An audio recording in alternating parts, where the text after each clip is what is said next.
Welcome to the Coleros podcast today. We have a very special guest bringing you the voices that shape our community, that impacted our lives.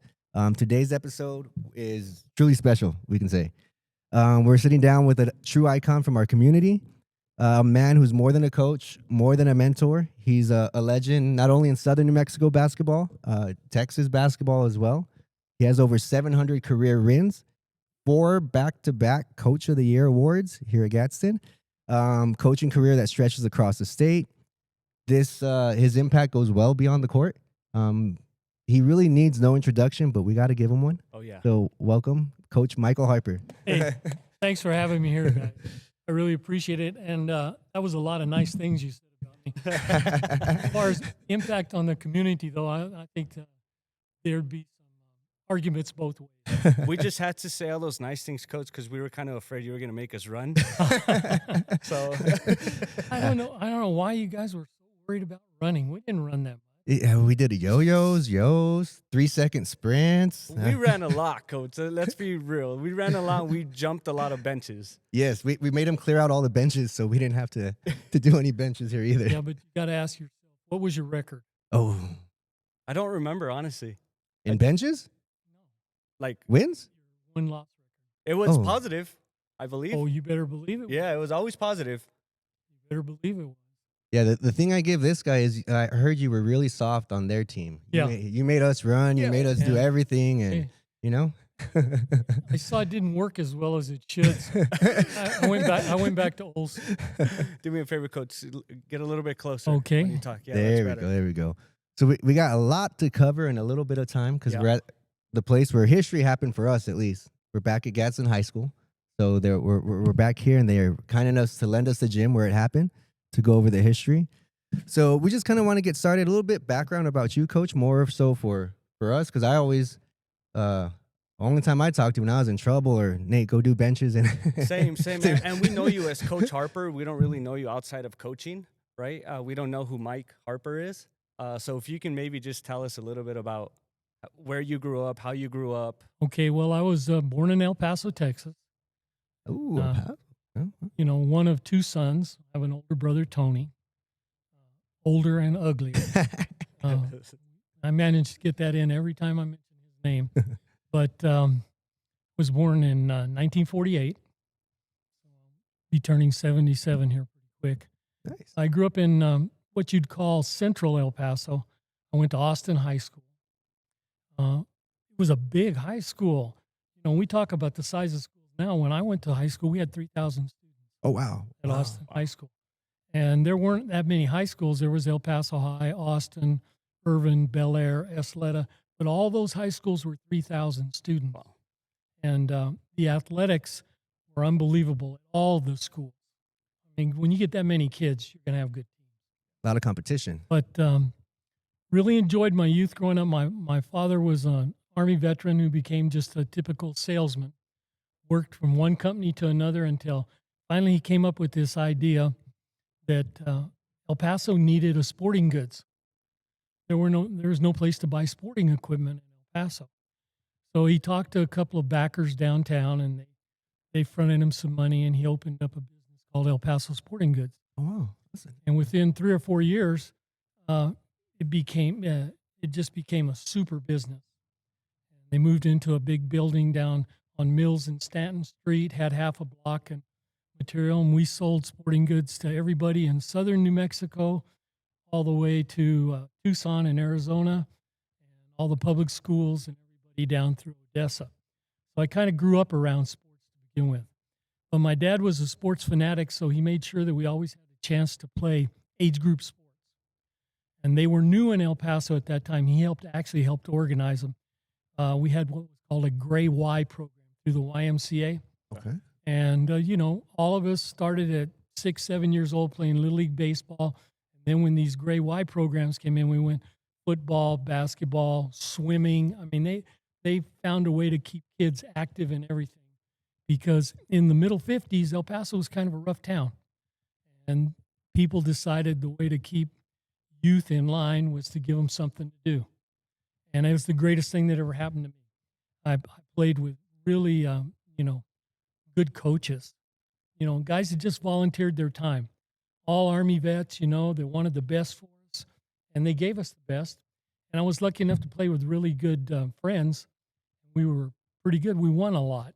When you win a lot, it gets contagious. Yeah, oh yeah, for sure. So it gives you the confidence to excel in school. All the guys that were in the gray white program made good grades in school. It was also the Sputnik era where they changed the public schools and actually added some degree of difficulty to what you were doing. So that's mostly my youth. And then after high school, I graduated in 1966. I went to UTEP where my brother was playing on the basketball team at UTEP on the national championship team. Oh, wow. I didn't know That's that. awesome. That's cool. Yeah, he played. He went to UTEP on a baseball scholarship, and his first year there, Coach Haskins wanted to have a freshman team. Not every university had freshman teams, but he had recruited Willie Worsley and Willie Cager, who ended up being close to All-Americans. They didn't have a place to play. They didn't have any teammates. So he called my brother, who had been an all-district basketball player 3 straight years at Austin, and asked him, could you get some guys from around town from the other high schools, enough so that we could get like an 8 or 9 man basketball team. And they did, and then they competed as a freshman team. They were like 17-0, of course, because they had these guys from Detroit that could play. Oh yeah. They went different universities and played, and those guys stuck together, and then the next year is when they won the national championship after they recruited David Lattin, who was a phenomenal center. But I got there, and Coach Haskins kept telling me, when are you going to walk on? Coach Haskins had a real gruff exterior, and he was kind of a wild man. I'll give him that. He never passed up a drink, I'll tell you that. He loved to play golf and pool, but he's extremely loyal. So after that freshman season, he offered 2 of the freshmen full scholarships, my brother and a kid named David Palacio, who was also from Austin at the time. So they took those scholarships. And my brother tried to play baseball and basketball in college. And it worked out pretty well till after they won the national championship. And then the baseball coach thought there were too many conflicts. So he went straight basketball after that. And I spent my time in the gym watching. That is cool. And Coach Haskins, he always had a closed practice, but he'd let me watch. And so after my freshman year, he said, why aren't you going to walk on? And so I said, well, I will in September. But unfortunately, in June of that year, I had a little motorcycle wreck and had to miss a semester of school. So what could have been, huh? Cure a few broken bones. Oh, Coach Haskins, he believed in the UCLA philosophy. UCLA used to go recruit 7 or 8 best basketball players in the country. And they would get them because they were winning 9, 10, 11 championships in a row. But the rest of the squad was filled with academic All-Americans. That's the way Coach Wooden had it. He didn't have 15 great players. He had 7, 8, or 9 really good players, but everybody else was somebody who was going to add value to the program in different ways. And I know that would have been my role, but I could shoot the basketball.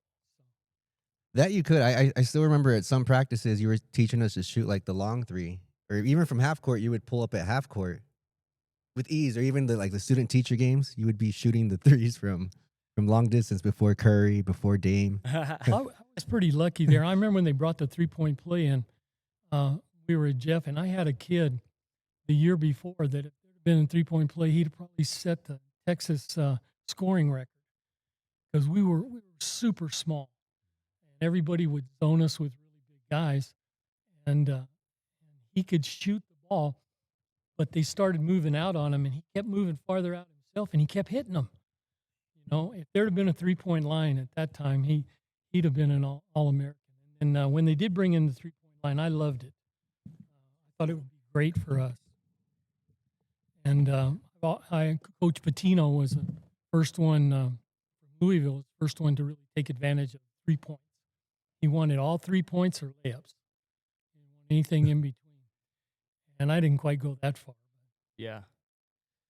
So would watching Coach Haskins, like the practices, is that kind of what helped influence you to become a coach, or what made you want to No, become you a know, coach? believe it or not, when I graduated from UTEP, I was going to be a doctor, Wow. and I had a degree in pre-med, and I finished all my pre-med studies a semester before my diploma.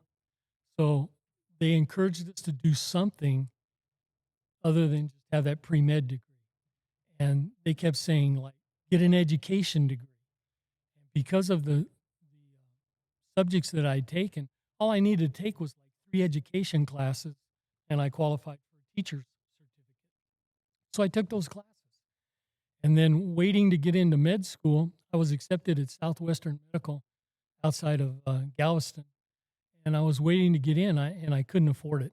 And there was no such thing as scholarships at that time, guys. We're talking Out of pocket we're money. talking 1970. And I'd saved quite a bit of money.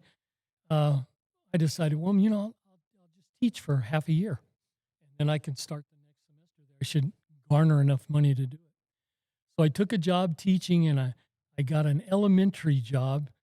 Oh, And I don't see you Yeah, I was doing gonna that. No. Yeah, luckily it was 5th graders. They were a little older, but I was the funniest thing. I was the only male on campus. Oh wow. Me and the principal. Even the PE coach was a female. So there were like 30 females, me, and the coach, and the head man, and I learned a ton about kids. Well, during that interim, my high school coach kept calling me and said, you know, I see you're teaching. Are you interested in coaching? I've got a 9th grade job in September if you want it. And I turned him down like 5 times. And then as the summer wore on, I realized I'm only going to medical school because I've been saying this since I was 8 years old. I don't know. People ever ask you, what are you going to do when you grow up? You All the remember time, that? yeah. So if you have a really good answer, they quit asking. And I always said, I'm going to be a doctor. And that would be the end of it. Nobody would say anything. And then my dad was always interested in us just doing what we wanted to do. He said, as long as you don't go into sales. He says, sales is the worst thing you can get into. As long as you don't go into sales. And so things were going good for me, and I had this offer to coach.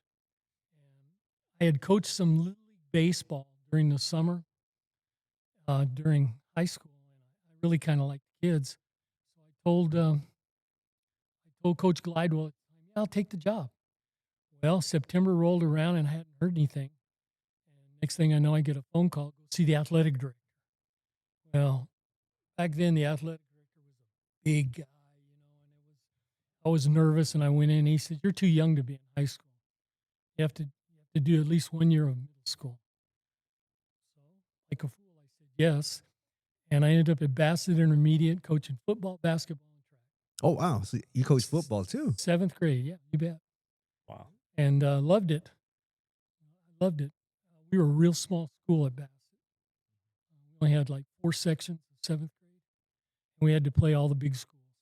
And they hadn't won a game in years, and we managed to go 4-3 in football. I always thought that was Heck the yeah. greatest accomplishment yeah. we ever had. Basketball, we won the championship. Track, we won all the time because there was a rule back then that you had 3 divisions. You had an A, B, and C division in track, and had to do a size and weight. And I just recruited the heck. I had everybody in school. I had 5th graders running 7th grade track, and we won on numbers. We didn't win on winning the 100. We might come in 5th, but we got points. Yeah. I would say the shift in your life was that motorcycle accident, Oh yeah, it changed me. right? What It could have cha- it been made- as you as a college player? You it- would have been a college player, right? I really think I would have, but you know, not the college player in the type that, hey, I earned a scholarship and I went there. College player because I fit into the system. And Coach Haskins was good to me for the rest of my career until he passed away. Now, do you think that that would have been awesome? Saying, "Hey, I having the alternate route of not being a scholarship, but saying Coach Haskins wanted me on the team." Oh yeah, Like that would have been Oh, a whole. well, nother- it added to your confidence level, of course. Yeah. You know, and then funny thing, Coach Haskins would never talk basketball. It was just something about it. You know, he wouldn't do clinics, he wouldn't draw X's and O's or anything, but he would come and watch us play. He didn't go watch very many El Paso teams play. He didn't recruit El Paso kids at all. Every now and then he'd take the star El Paso player, maybe once every 2 or 3 years. To think you could have come out in the what is it, Glory Glory Road Road? movie? Maybe as an extra, you would have come out in the credits if you wouldn't have had that motorcycle accident. No, that's okay. There was so much trouble after the national championship because Sports Illustrated wrote a really bad article about race and UTEP, and it just wasn't true. I know during my brother's 4 years there, every Sunday was cookout at the Harper House. Mm-hmm. And the basketball players all came for the backyard cookout. And my brother was roommates with Bobby Joe Hill. That's guard, cool. all through school. They were the first, at UTEP, they were the first black-white rooming group ever. El Paso wasn't a prejudicial town. El Paso, as a matter of fact, was the first public school system in Texas to integrate. Wow. They integrated in 1956. So El Paso's just never been that way. Yeah, I think that's something where in our area, our community, where it happens throughout the nation, but we've always been close with all the cultures here in El Paso. It's not really an issue, I guess we can say. Something like that. There's been some, but it's not as big as. There's some as it is. places that haven't quite gotten that in their heads even to this day. Yeah. Because in the 70s, in the late 70s, I know we played in a tournament in Monahans, Texas. We had to stay in Odessa. Oh, wow. How far is that from where it was? 40-minute drive. Wow. Because they wouldn't give us rooms. We had Black and Hispanic players. So tell me, when you started coaching over in El Paso, what sort of confidence did you have in yourself? Did you know what you were doing? Oh, absolutely not. My first year, the 7th grade team, I was trying to put in everything that Coach Glidewell wanted at the high school. Okay. And putting that in with 7th grade kids, boy, I did a lot of yelling, a lot of screaming. And then I found out, well, there's just some things they can't do. And so after we played our first game, we didn't play very many games. I think we played 11. And we won our first game, but it was a game we should have breezed through, but we just made mistake after mistake. So I just cut everything down. We weren't going to press. We couldn't run an offense and press at the same time. So we quit pressing. And that was part of what identified Austin High School. They were a pressing school. So Coach Glidewell didn't like it, but we won more games. So and then when I got to Austin the next year as his 9th grade coach, no problem, we'll press. And I was lucky enough that some of those kids that I had, I was a 7th grade coach at Bassett, but I also helped out with the 8th grade coach. Well, all those kids were now 9th graders that I had helped coach. Okay. So we really had a good introduction. And what high school is this at? Austin High School. Austin, okay. When did you transition to Jefferson, right? Because this is where you did most of your years? I spent 2 years as the 9th grade coach at Austin, where we were lucky enough to win 2 freshman championships. Then I went 3 years at Irvin as a JV coach, Okay. where I worked for another one of my high school coaches. He's a legend. His name was Ed Haller. And 3 great years. I learned so much about psychology and kids from him.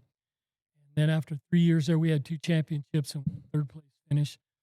And then I got the job at Jeff in 1978 when I was 27, getting ready to be 28 years old, which was at that time unheard of. They didn't hire head coaches under the age of 35. Wow. So I was real thankful for it. That's crazy. That's awesome. Now, go for it. Did people ask you, is this what you want to do for the rest of your life? Because you had an idea of you wanted to be a doctor. You told people you wanted to be a doctor. But give up on that real quick. so coaching, did you tell yourself, this is what I'm going to stick with? Yeah, once I got to Austin, coaching the freshman team, it was so rewarding. They worked so hard.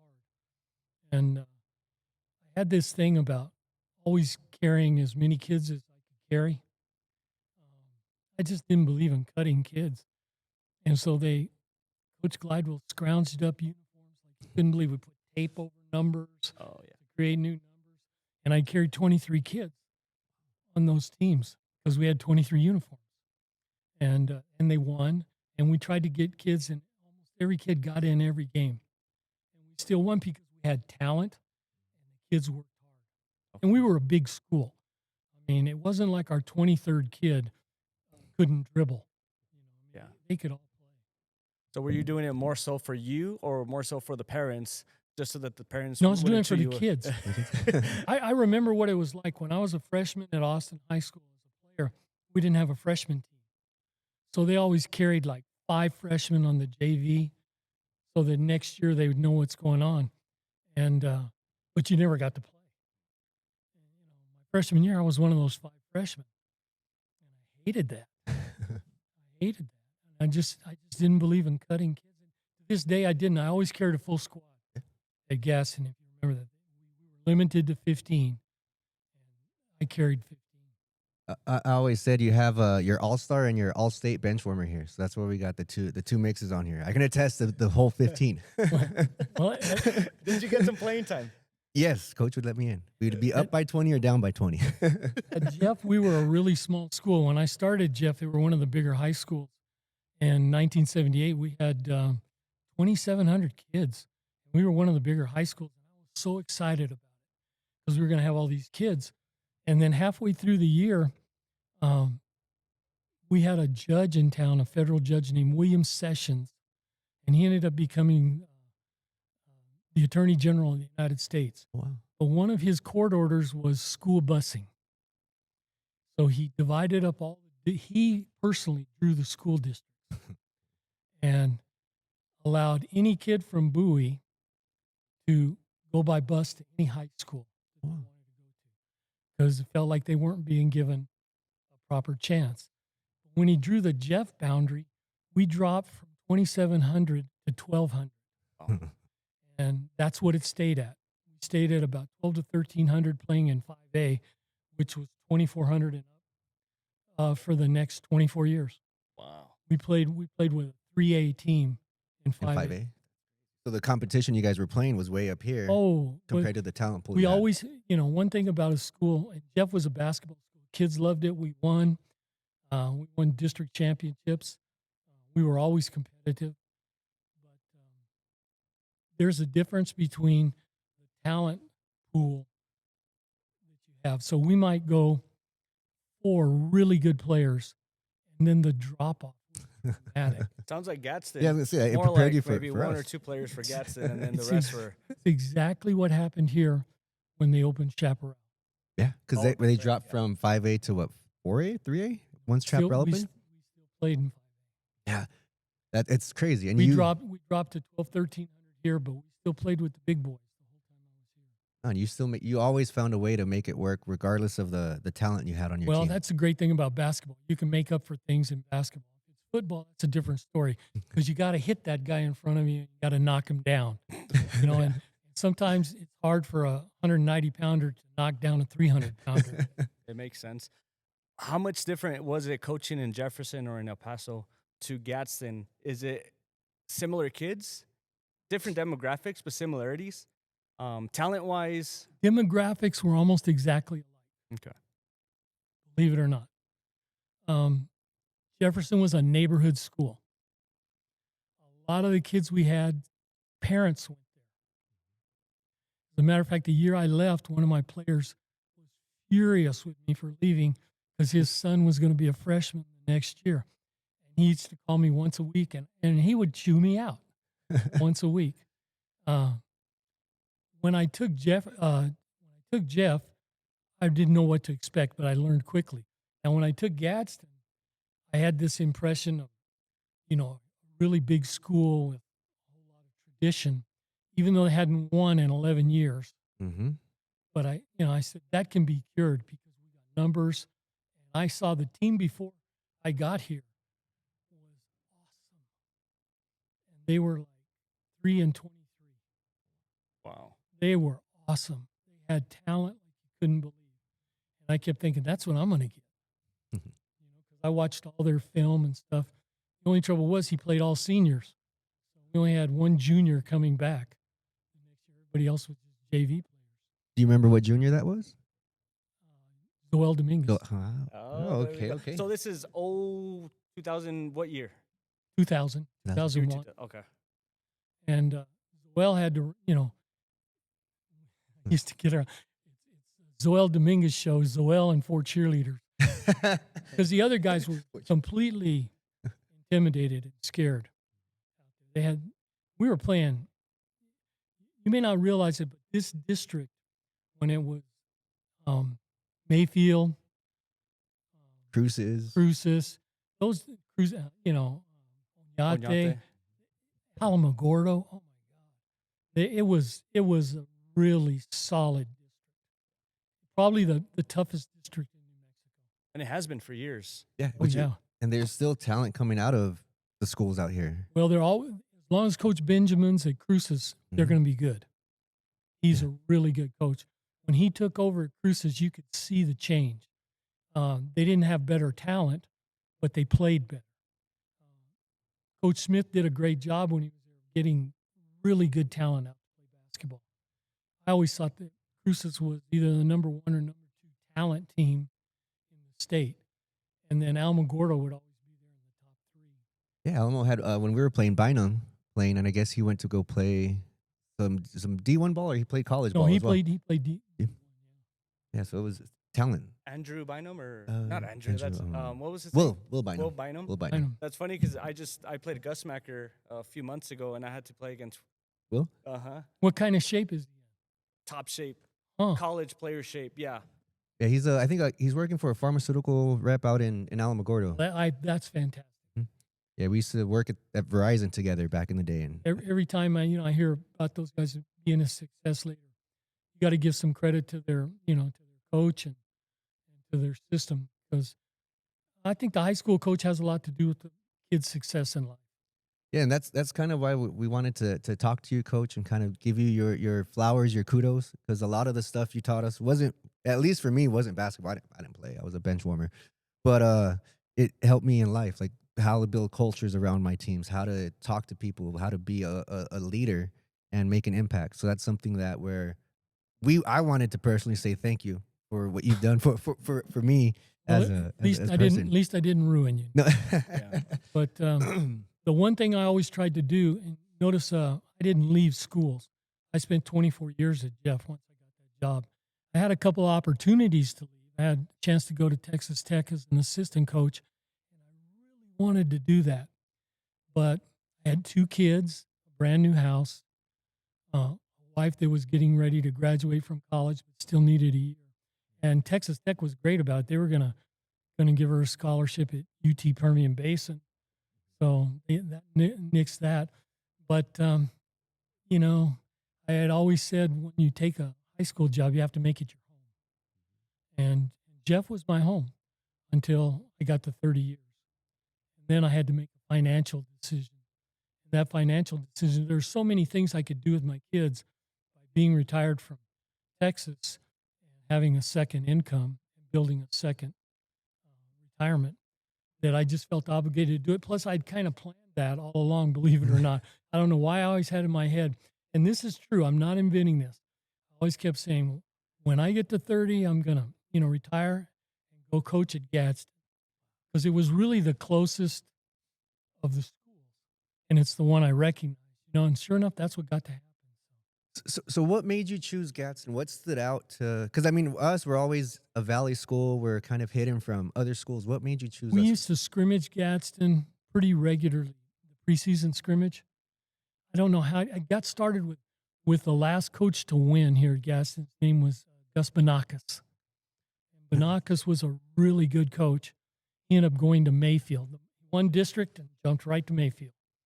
And so we always scrimmage. We started scrimmaging Gadsden. We just kept scrimmaging because you get into habits, and we always had great scrimmages, and they always had good players. Believe me, very mature, physical, good players, and I was just always impressed with them. No, that you have a legacy here at Gadsden, Coach. When I was telling you earlier, we reached out to a lot of former players, so we'll have some questions from them later on. I got some questions for you. He got some questions for you because we're you helped molded us. When you won district, it's been 20 years since we won district championship here under you. It was in Alamogordo. I still remember we were all lined up on the sideline, ready to go get the trophy, and you said, "Nate, go get the trophy before anybody got it. So that was like really, really special to me. But what made you do that? Like, why? Well, that's symbolism. Hmm. Every player is the same.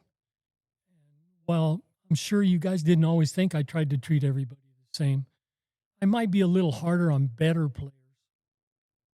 They Easy. might have to hop a few more benches.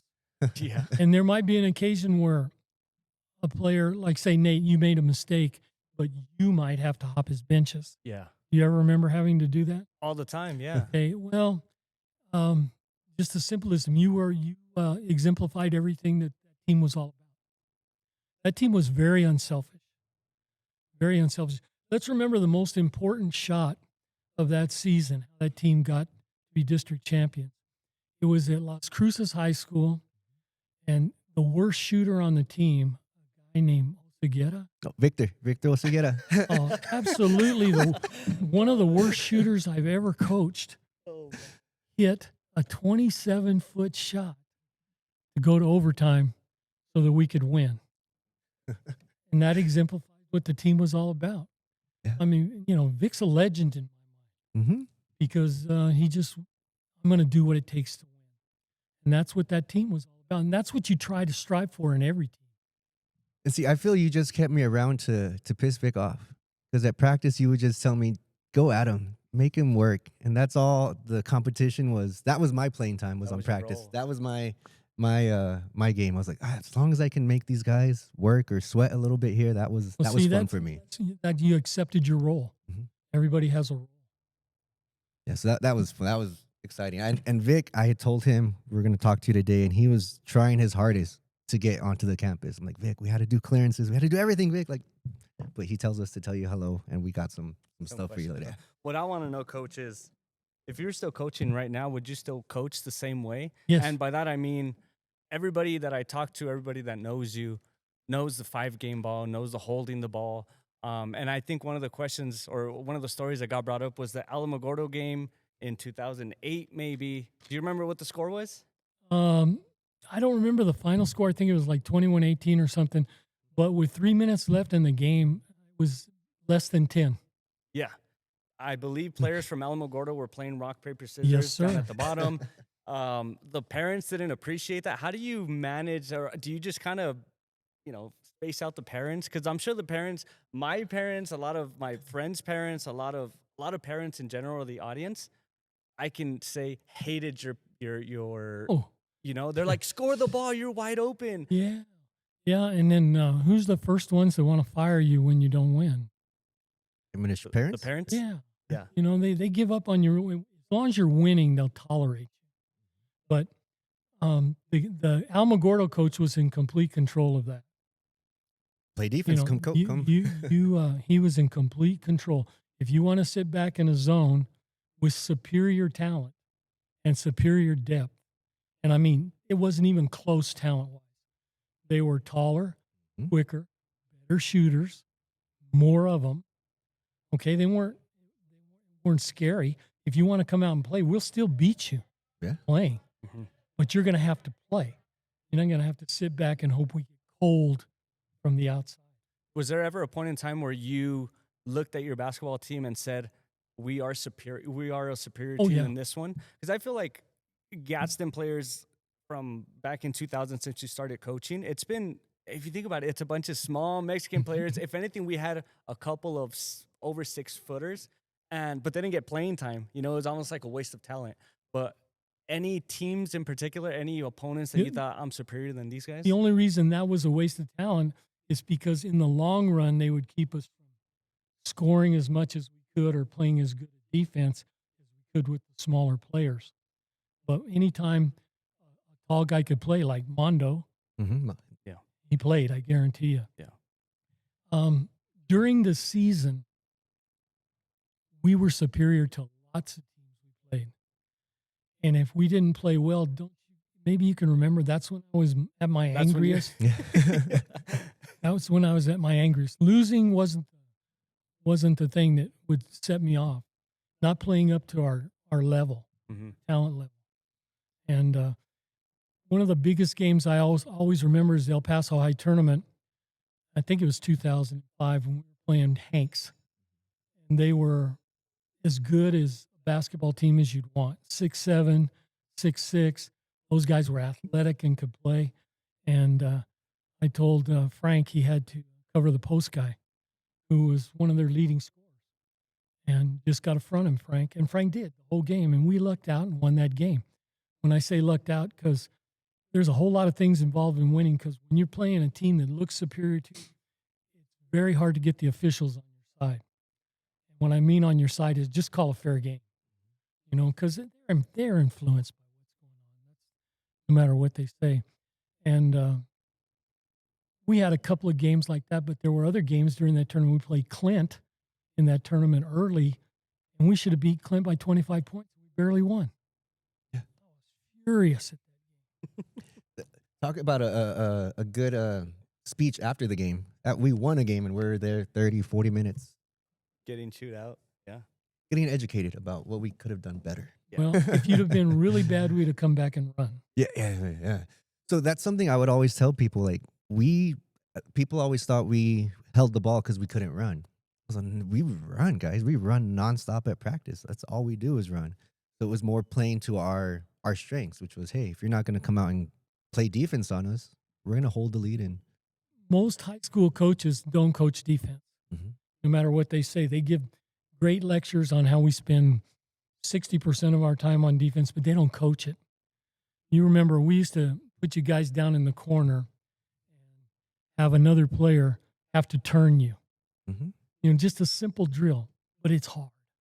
It's hard to do. And we'd yell and scream and holler, and we'd learn how to turn the ball. It took weeks to learn how to turn the ball. Most high school coaches don't want to waste that time on that.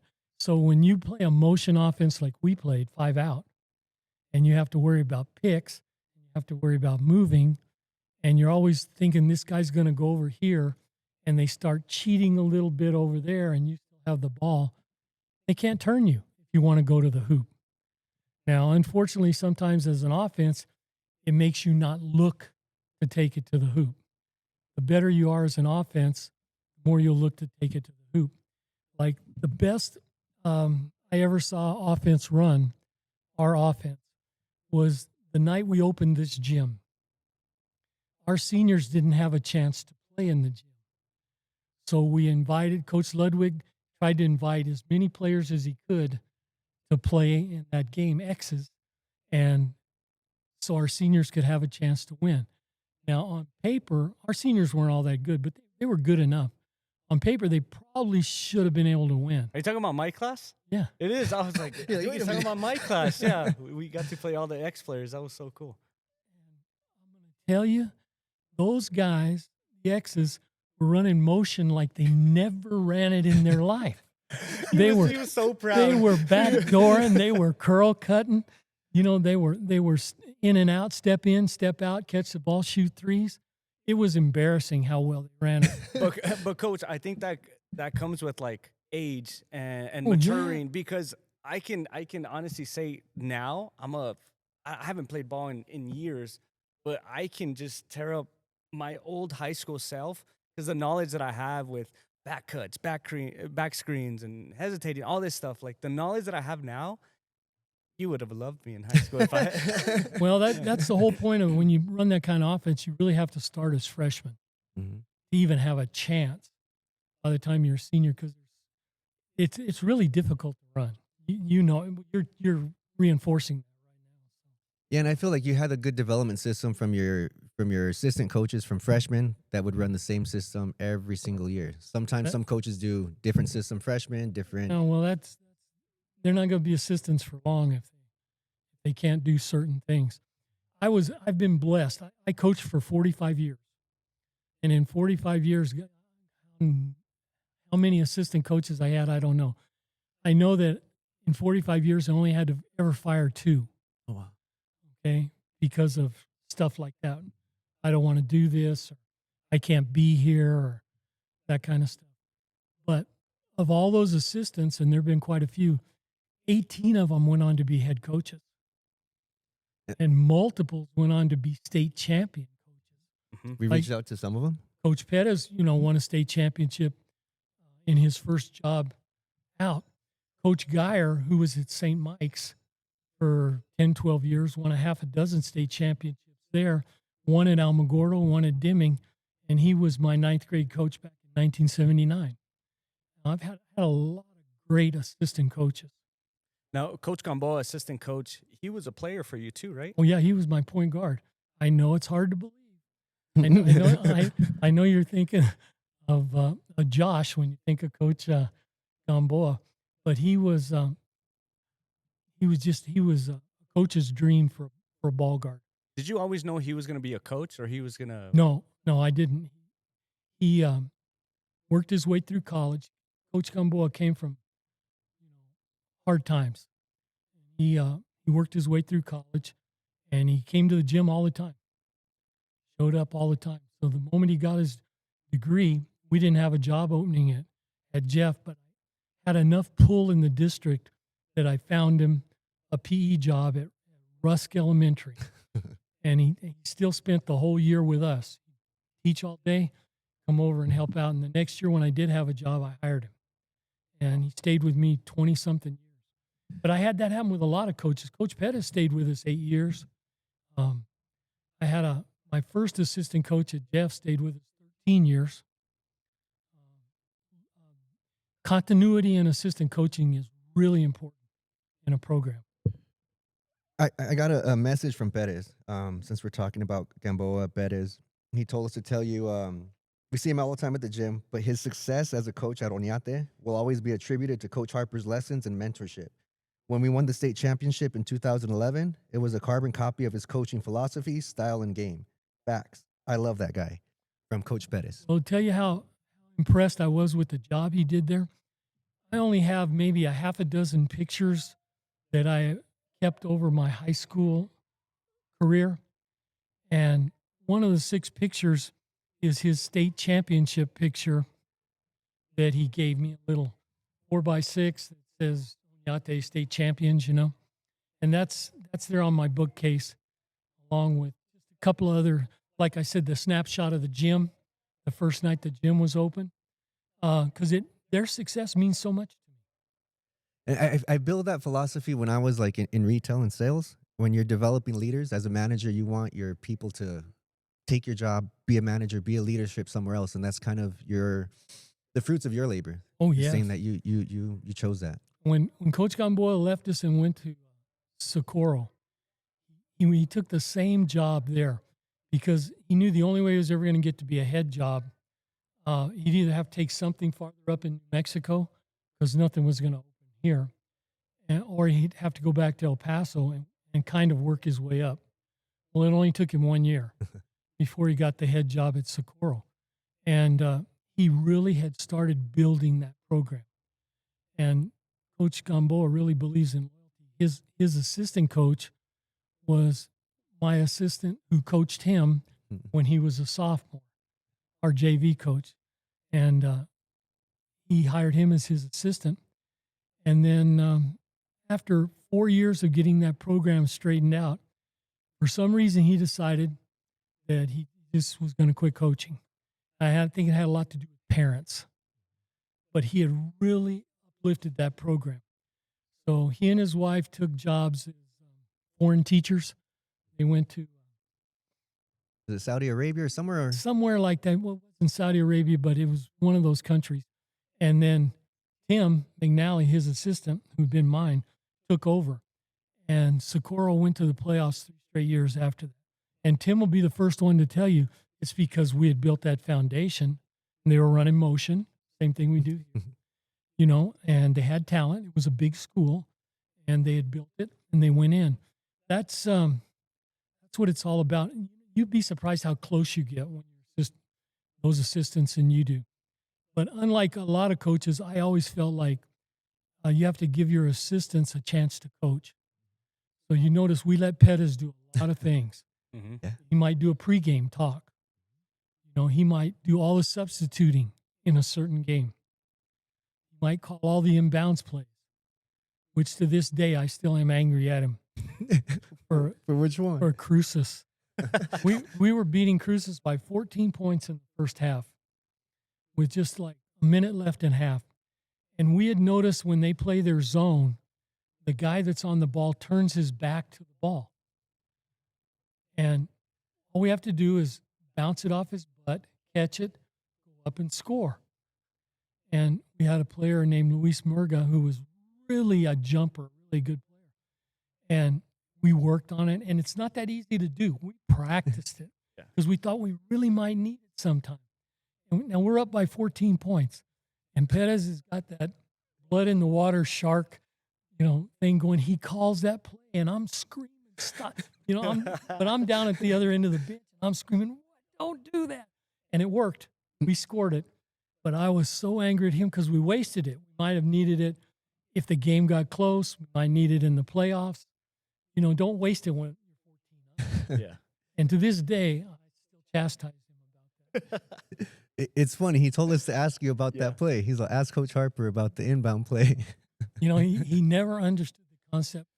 Sometimes you have to walk down the hill to accomplish the goal. Don't run down the hill. Well, Coach, talking about building the culture and the continuity, I was able to find this hat. Oh, yeah. Something that you created. We always had like a slogan or a motto, I guess you can say. So we had we had Shawnee. Gentleman, scholar, warrior. Yes. To this day, I still tell, when I was a manager, I would tell people, you're a gentleman, warrior, and scholar. And that's something that I still carry from what you had taught us. So I always feel like the lessons you taught us weren't basketball. I mean, you taught us life skills. You taught us how to be men and how to succeed in the real world. I know for a lot of us, we had our parents, but our parents are our parents. We're gonna listen to them kind of, but you were the father figure for a lot of people in the community, and you gave back a lot to the community. So it's not something where you were just all about coaching. You were Young Guns was a big thing for you. Young Guns was the greatest thing in the world. The first year I got here, Coach Lowenberg was telling me all about it. Do this, do that. I said, this sounds crazy. I have no background for this kind of thing. And he said, well, if you don't want it, I'll take it. I said, go ahead. And I didn't know what I was giving up. So about 2 weeks before Young Guns supposed to start, Coach Lowenberg comes up to me and says, I can't handle it. I just can't do it. I got too many things going. So Pettis, having been here before, said, we can do it, Coach, but it's going to kill us in the next 2 weeks. So we got all the teams organized, and back then we used to have to schedule by hand. Mm-hmm. Thank God Coach Gamboa knew computers and finally got us some automatic scheduling. I don't believe he knew computers, though. It's amazing that after that first year, because I thought it was just going to be crazy, because I've been told how the parents get out of hand and this, and they did. But if you supervise right and you're on top of it, and you guys who referee it do the best job you can and handle it well, then and work hard at it, it's problems solve themselves. And after that first year, I was sold on it because I knew we could do it so much better, and we tried to do it better every year. We tried to add something every year. We tried to make better uniform for them, better T-shirts, put in some balls instead of giving them one ball. We started giving them 2 or 3 or 4 balls, and just anything we could think of to make it better for them. And that we all came through that system as well as elementary kids, and even as returning players. That was a fun part to give our part of giving back. I guess that taught us how to be active in the community. Well, there I guess you could say there was some selfishness to it because it was the only way any of you were going to get exposed to basketball, even if it was semi-competitive. But I recognize more than that. It was the only thing going on in the Valley. Mm-hmm. Yeah. It was the only thing the kids in the Valley had. So we tried to make it as big as possible. People don't realize how many scholarships we gave for Young Guns. But, I had a good working relationship with the elementary principals, and they would tell me, I have 3 kids. I really want to get them in, but they just don't have the money. So we'll just sign them up. We'll write it off. And, we had 10 schools, 11 schools, 12 schools. We had lots of scholarship kids, but why not? I mean, it was all they had. And I feel that's something you had. I know at our home games, they would get packed. And that was something where our community was excited to come to the games. You brought the excitement to the Valley. Granted that some parents might have not liked the style of play, but I felt our community always supported you or the program and its players. Where sometimes in even some bigger schools, you don't really see the involvement or the engagement in the programs. Is that something you cultivated, or it was by design? No, usually crowds are a direct result of the way you played, and what, do they enjoy watching you play? And while they may not have liked our offense, did anybody ever criticize your hustle on defense, diving on the floor, boxing out, not backing off anybody? No. I don't think they could have I agree. done that. And So see, I that's what puts people in the stands when they know, hey, those kids out there are giving everything they have. They love to watch that. Yeah, I give this guy a hard time all the time because I told him we would always run like take the hit drills. We'd get essentially beat up at practice in order to make sure we're ready for the game. So did we, and I wanted to ask you, did you ever have any fear of hurting your players during practice? Because what comes in mind is like take the hit. You would make us just stand there and literally take the hit, and it's like you're talking to your star player, right? Yeah, no, I didn't worry about that too much, but I have two really unusual stories about kids getting hurt because of practice. The first practice we had here at Gadsden, Coach Gamboa lined everybody up and he went over and he says, you have to learn how to fall. So I'm going to push you in the chest and we want you to go down, but don't put your hands down. You have to learn how to kind of slide on your butt and don't put your hands down because you'll break your wrist or break a thumb. And we just went over it and over and over it. So we had a line of about 45 guys. We had tons of guys that first year. And about the second one that he pushed went down and tried to do it correctly, but he forgot to tuck his chin. So when he went down, his head goes back, whack. Oh. And I mean, he had a knot on his head. And I thought, we're going to emergency. And, but he turned out, he's fine. No, he passed concussion, but he still had this big knot. So the next day, bright and early, we used to always get to school. Tom and I get to school about 7:30, 7:45. School wasn't until 9. We all had to go clock in. Only place I've ever known a teacher had to clock in. And we'd clock in, and the moment it went bing, the principal's secretary said, Coach Harper. Uh-oh. And I turned around and she goes, I hear we had an injury last night. Uh-oh. I said, oh, you did? She said, yeah. I said, are you keeping an eye on me at practice? She goes, I sure am. I said, well, he'll fall correctly next time. And she laughed about it. And so, but the way things were here, nobody understood what we were doing. They didn't even have a clue. And if they wanted to look negatively on it, they could certainly find the negative. And then the second story is in 1985, we're 33-3. We're going to regionals to play. I don't even remember what team we were going to play. Oh, Amarillo Tascosa in the regional semifinals. On a weekend, you play 2 games. If we win those 2 games, we get to go to state. An El Paso team hadn't been to state in like forever. And we had a prototypical team. The tallest guy on our team, Richard Fernandez, was 6 foot, maybe a half inch.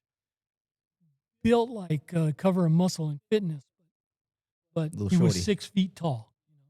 Everybody else was 5'8", 5'9", but everybody could shoot the ball. But we had a pair of guards that were just unique.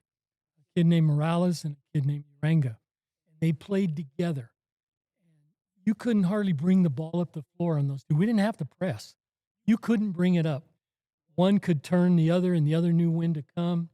And they just make life miserable on other teams' ball guards. So it was the night before we were getting ready to get on the bus to go to Amarillo, and we're practicing. And I can't remember. I think it was Coach McNally at the time decides we're going to do loose ball drills. Yeah. And I go, we don't need. he said, no, we're not changing practice. We're not changing. We got this far doing what we're doing. I said, okay, Tim.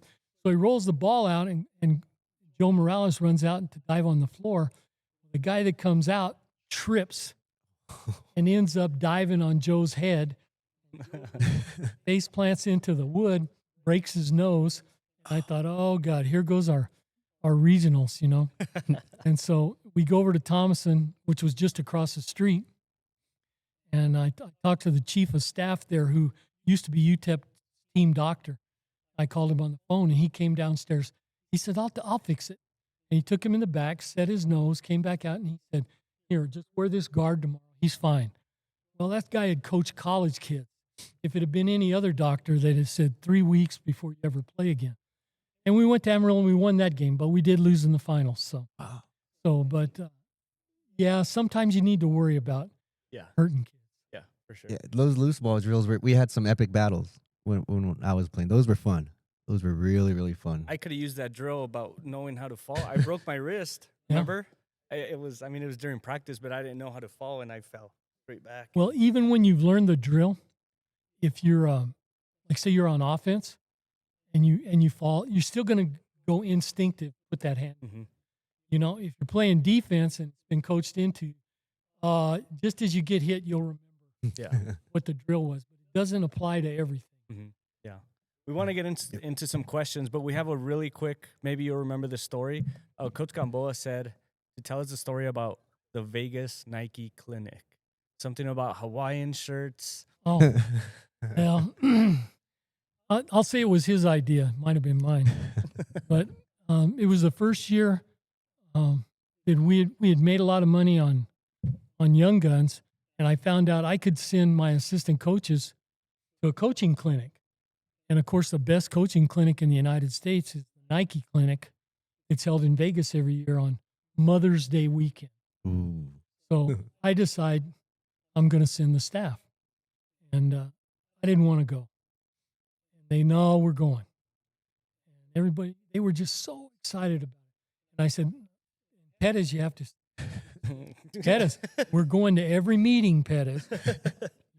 You know, every meeting. Now, what you guys do at night, that's your business.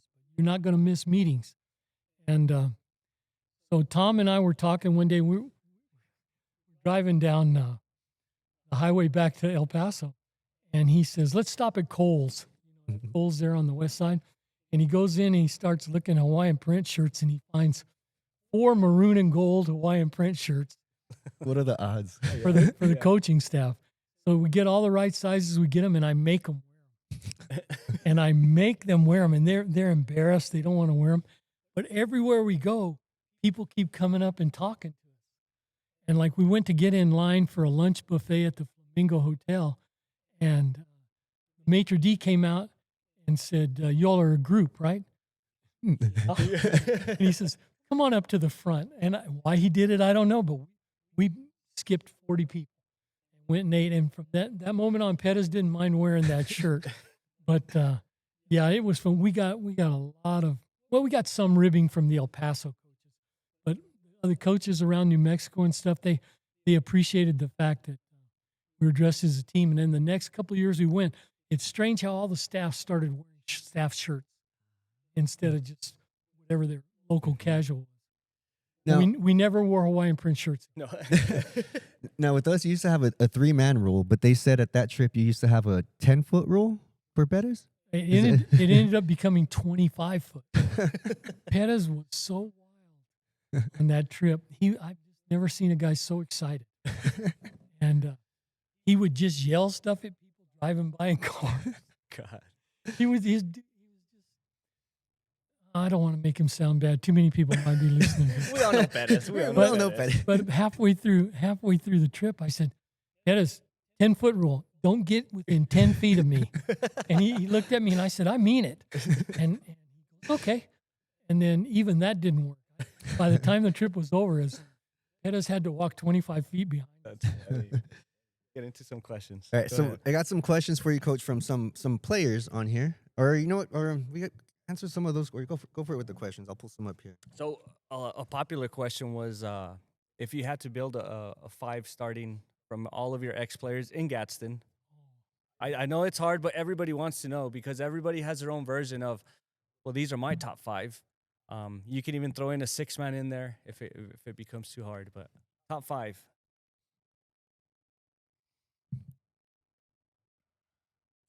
Well, that's tough. But the 5 that would probably play the best together, that's the way I would look at it. Mm-hmm. Not that they're the 5 best players. Frank Gordon, That's a given. D1. That's a given. Arlie, Arlie ball- Gonzalez. Harley. the ball guard. Mhm. This one's going to shock some people. Talk about a guy that just did his job and did it right. Manny Bajorquez. What? Manny. Manny? Okay. Shout out Manny. Manny would be, the small forward. Now, this is where it gets tough. Whether I go with a big 4 or I go with smaller players. But I'd probably go with smaller players. Number 4 would be Josh Padilla. Josh Padilla? Padilla. Wow. Okay. His Okay. senior year, he was a beast. unbelievable. His senior year. And then, man, that 5th spot's wide open. There's so many good players. So probably, I can't even think of Pedro's last name. Oh, Played Ortiz? both. Pedro? Yeah. Pedro. What? That guy. Dang. That guy was just a different kind of Bajorquez.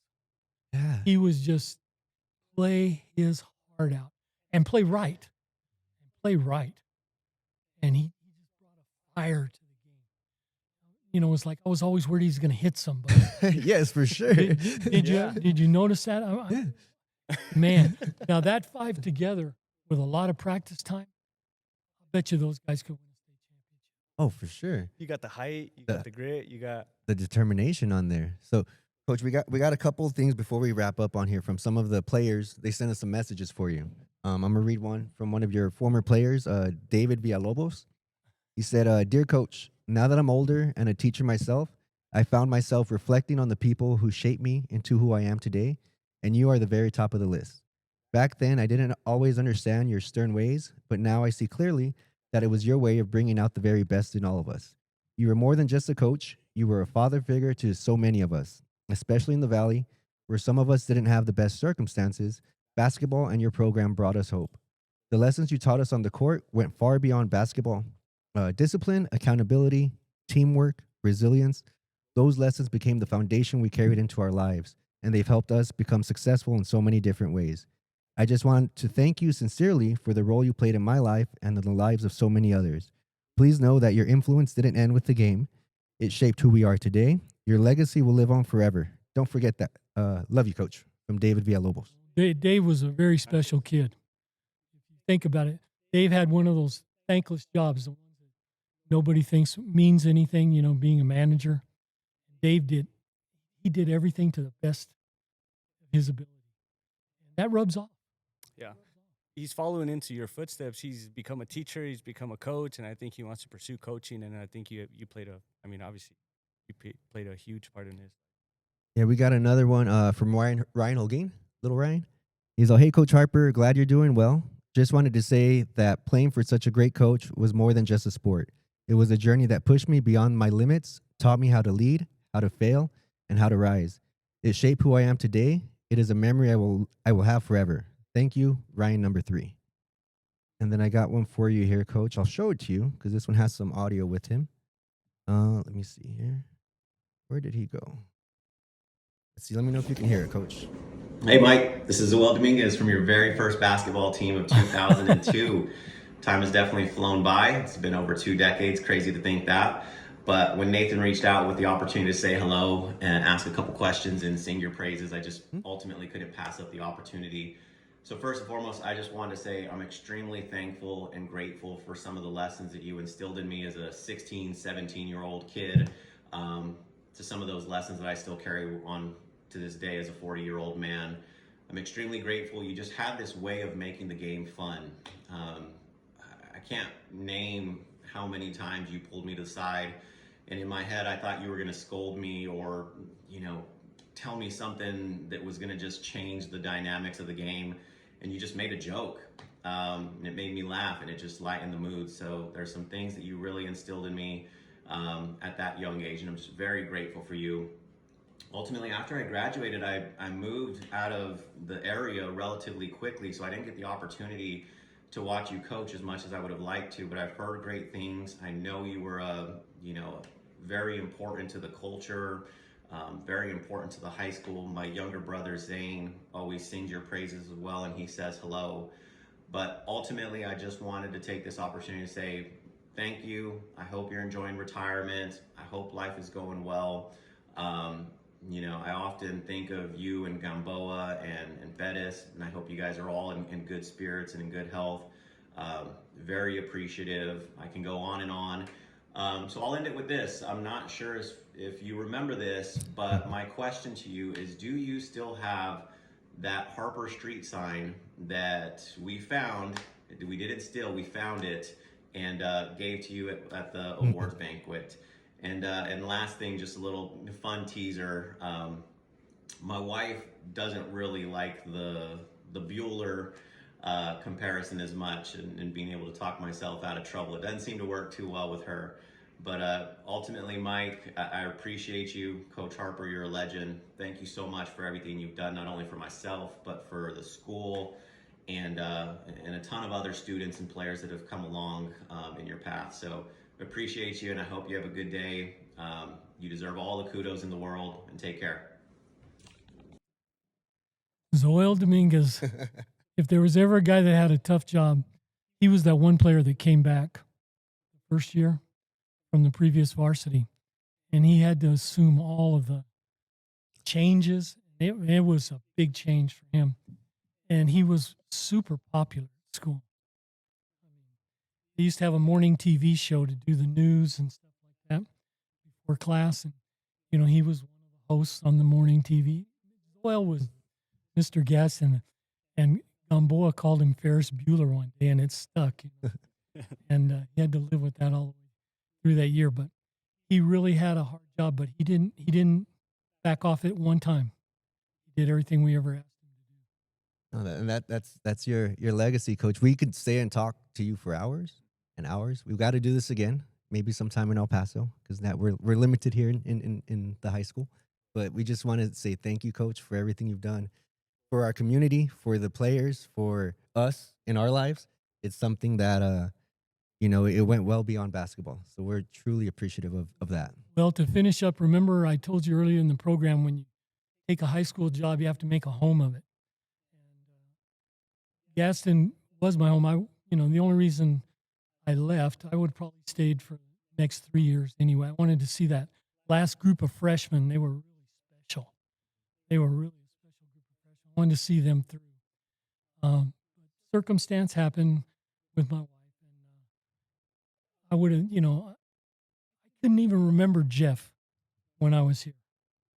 And that tells you what a home Gadsden was. Everything about it was great. Well, thank you, Coach Thank Harper, you, Coach. everyone. Coach Harper.